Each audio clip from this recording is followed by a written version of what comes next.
Hammaga assalomu alaykum. Bugun 4-darsimizga yetib keldik. MySQL bo'yicha. Bugun ko'radigan mavzularimiz guruhlash va tartiblash mavzulari bo'ladi. Ya'ni group by va order by asosiylari. Qani boshladik. Men o'zim bitta jadval yaratib oldim o'zbek tilida. Shunga mos soddagina qilib, mana ishchilar degan o'sha narsani chaqiramiz. Misol uchun select user from ishchilar. Nima ichida nima borligini ko'ramiz. 30 ta qator qildim. Mana 30 kishilik ID'si, ismi, qaysi tashkilotda ishlashi, misol uchun HR, marketing, qancha oylik topishi va ish boshlagan sanasi. Ana o'sha ustida biz guruhlash va tartiblash bo'yicha o'sha narsalarni ko'rib chiqamiz. Jadvalga e'tibor beramiz. Misol uchun tashkiloti aralash holatda, oyligi ham aralash holatda. Bizga qanaqa vaziyatlar bo'lishi mumkin? Misol uchun har bir tashkilotda, misol uchun HR bo'limida o'rtacha oylik ish haqini yoki maksimal HR bo'limidagi maksimal oylik qancha yoki eng kam ish haqi qanchaligini topishimiz mumkin. Yokida har bitta tashkilotda nechtadan ishchi ishlashimiz. Misol uchun hozir biz hammasi nima deydi, aralash holatda berilgan. Bizdan so'rayapti HR yoki marketing bo'limida necha kishi ishlaydi. Katta jadval berilgan, shuni topib shunaqa holatlarda yokida misol uchun ism, familiya bo'yicha tartiblash. Endi tartiblash sodda narsa. Ism bo'yicha yoki boshqa narsa bo'yicha tartiblashni ko'rib chiqamiz. Mavzumizning nomi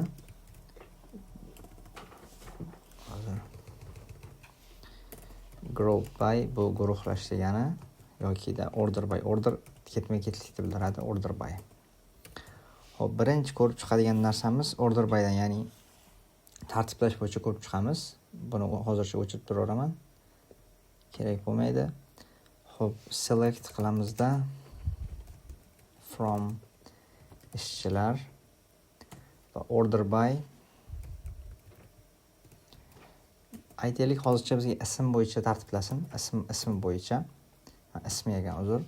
Xo'p, Ctrl Enter bosadigan bo'lsak, mana Akmal, Ali hammasini alfabet tartibda A dan Z ga qarab ketyapti. Lekin bizda ikkita holat bo'ladi.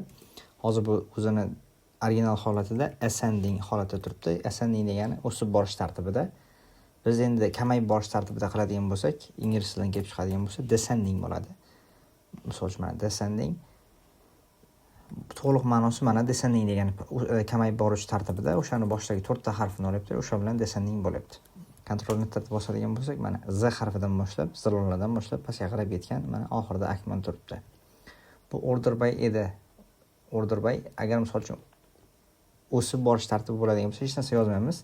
Qaysi ustun bo'yicha tartiblaymiz. Misol uchun hozir ism bo'yicha tartibladik.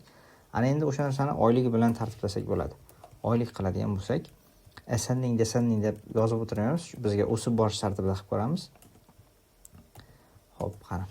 Mana ismlar chalkash, ID'lar chalkash, lekin oylik 3800 dan boshlab o'sib borish tartibida. Bu order by edi.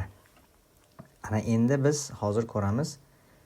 Bu bitta ustun bo'yicha biz hozir tartiblab ko'rdik. Endi bittadan ortiq, ya'ni 2 va undan ortiq ustunlar bo'yicha tartiblab ko'ramiz.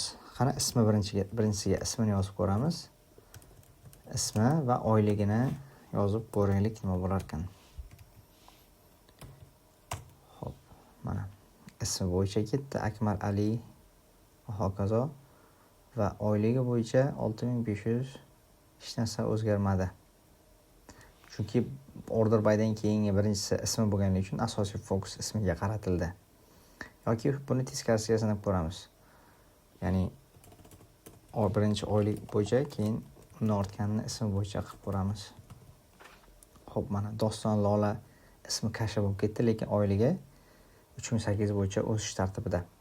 Xullas, bu tartiblash edi, order by deyiladi. Ana endi ko'ramiz, group by ni ko'rib chiqamiz, guruhlash. Buning uchun biz birinchi original jadvalni bir ko'rib olishimiz kerak. Xo'p. Ana endi mana original jadval, biz group by da ko'ramiz. Shuni orqasidan misol uchun biz hozir yulduzchamiz hammasimiz, ya'ni tashkilotni ko'raylikda. Tashkilot va ishchilardan keyin group by tashkilot qilib ko'ramiz. Qani nima bo'lar ekan? Mana bizda HR, marketing, IT, support, finance, sales hammasini guruhladi. Misol uchun 6 kishi HR bo'limida ishlasa ham, bizga mana tashkilotning bir donasini bizga topib berdi HR qilib. Ana endi aytaylik, bizda agregat funksiyalar bor, aggregate functions deyiladi. Bu nima degani? Misol uchun o'rtacha qiymat, maksimal qiymat o'shalarni yozib ketadi. Maksimal qiymat yoki minimum bor, average dan kelib chiqadi, inglizchasiga average yoziladi. O'shaning uchun o'rtacha qiymat qisqartmasi average yoki-da nechta qator borligi sanamoq count degan, o'shaning uchun biz count ishlatamiz. Xo'p, misolda ko'ramiz. Bu narsalar guruhlash bilan ishlaydi. Misol uchun aytaylik, bizga original jadval o'chaman. Xo'p, bizga aytaylik, tashkilot bor. HR bo'limida, masalan, HR bo'limida necha kishi ishlaydi, marketing bo'limida necha kishi ishlaydi, bizga o'sha narsa kerak bo'ladi. Xo'p, nima qilamiz? Select. Birinchi o'rinda biz tashkilot o'zining ustuni kerak bo'ladi, tashkilot va o'sha tashkilotda necha kishi ishlashligini yozamiz. Misol uchun bizda bu sanashimiz kerak edi. Sanamoq bu count bo'lgani uchun count yozaman. Count qavsida ichiga yulduzcha yozaman. Ya'ni o'sha tashkilotda nechta bo'lsa hammasini umumiy soni kerak bo'ladi va bu yangi ustun yaratib, bunga nechta degan misol uchun ustun nom beradigan bo'lsak, ya'ni bu tashkilotda nechta ishchi desak, ishlashligini aytadi. Xo'p, endi qaysi jadvaldan? From ishchilar va endi biz group by qilamiz, guruhlaymiz. Nima bo'yicha? Endi bizga tashkilotlar bo'yicha kerak edi, chunki qaysi tashkilotda nechta ishlashini ko'ryapti. Misol uchun mana group by tashkilot, ya'ni qaysi tashkilot nima deydi, guruhlarga bo'ldik. HR, marketing, IT alohida qildida. Keyin bizga tashkilot ustunini beradi, ya'ni tashkilotning nomini va yonida nechta ishchi degan ustunda har bitta tashkilotda nechtadan ishchi borligini beradi. Buni rad qilib ko'ramiz. Mana HR da 5 ta, marketing da 5 ta, IT da 5 ta, support va hokazo hammasida 5 ta. Buni o'zim yaratganligim uchun 5 tadan chiqdi. Odatiy holatda umumiy misol uchun count ishlaydi. Xo'p, ana endi biz original jadvalda ochib olamiz. Yana bizga boyagi max, minimum, average'larni ko'rib chiqamiz. Xo'p, select yulduzcha from ishchilar. Ketdi. Endi nima ish qilamiz? Har bitta ustun, ya'ni tashkilot bo'yicha tashkilot o'rtacha oyligini hisoblab chiqamiz, aytaylik. Misol uchun select qayta noldan yozaylik. Select tashkilot va endi average oylik o'rtachasi as qilamizda o'rtacha oylikda biz hozir mana o'rtacha bitta tutib belgilab yozadigan bo'lsak, shunga muammo bo'ladi. Misol uchun average deb salary qilib ingliz tilida yozaman. Average salary qildik from ishchilardan mana tashkilot va o'sha tashkilotdagi o'rtacha oyligini average salary yangi ustunda olyapmiz, ishchilar va bizga bu tashkilot bo'ylab kerak, ya'ni group by tashkilot qilaman va tamom. Xo'p. Keyin buni misol uchun oxirida 4 ta nol ketyapti. Yaxlitlasak bo'ladi, round shunaqa qilib. Xo'p, qaraymiz.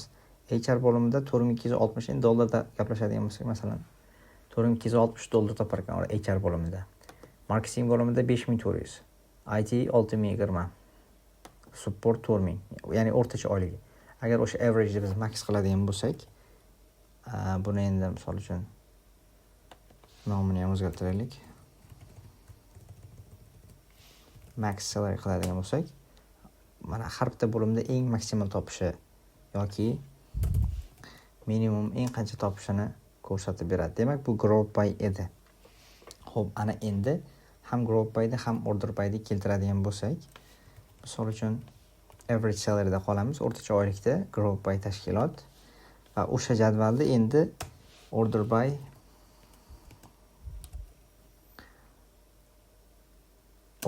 misol uchun tashkilot qilib ko'ramiz yanada. Tashkilot yoki max average salary qilib ko'ramiz.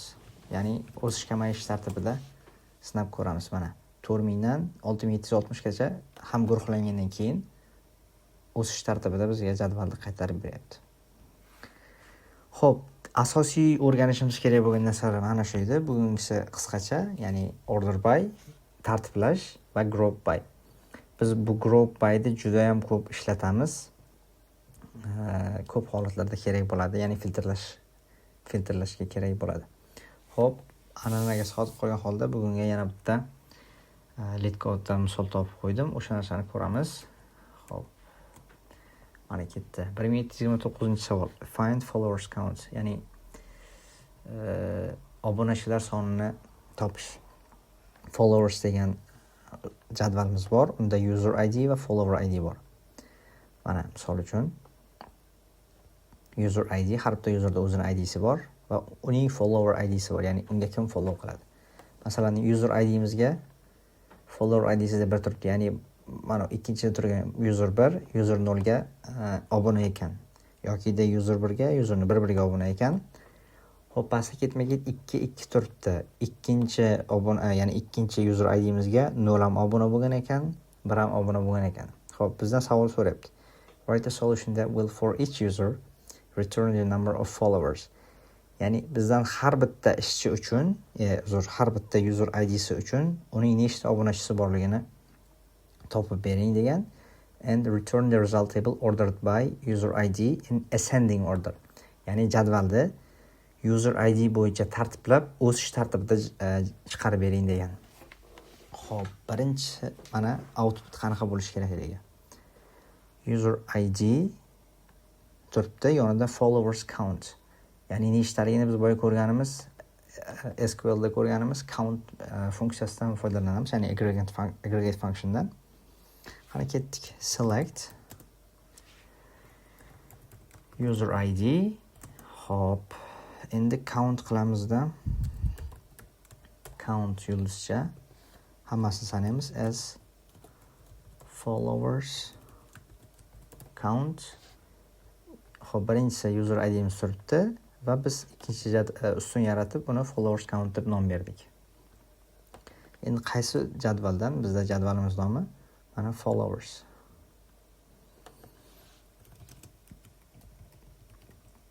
From followers endi bizga kerak bo'ladi guruhlaymiz. Qanday guruhlaymiz? Har bitta user ID bo'yicha hisoblaymiz. Ya'ni har bitta foydalanuvchini obunachini hisoblash uchun o'sha har bittasini alohida guruhlab chiqamiz. Group by user ID. Ana endi savolning ikkinchi qismi turibdi bizda. Return the result table ordered by user ID. Ya'ni xuddi o'sha narsani endi order by qilib user ID in ascending order. Ya'ni o'sib borish tartibida. Boya aytganimizda ascending bo'lsa uni yozib o'tirmaymiz. Ya'ni ascending deb yozsam ham bo'ladi, yozmasam o'z defaultda ascending turibdi. Xo'p, ikki nuqta virgul qo'yamizda tekshirib ko'ramiz. Wrong answer. Uzr, bu yerda mana followers count ekan. Biz follower count qo'yibmiz mana bu yerda. S harfini qo'shib qo'yadigan bo'lsam, endi ishlash kerak. Accepted. Bo'ldi mana. Bizda outputimiz, biz bergan natijamiz va bizdan kutilgan natija. User 0 da bitta podpiska bor ekan, ya'ni foydalanuvchisi. User 1 dagi bitta, user 2 niki ikkita ekan.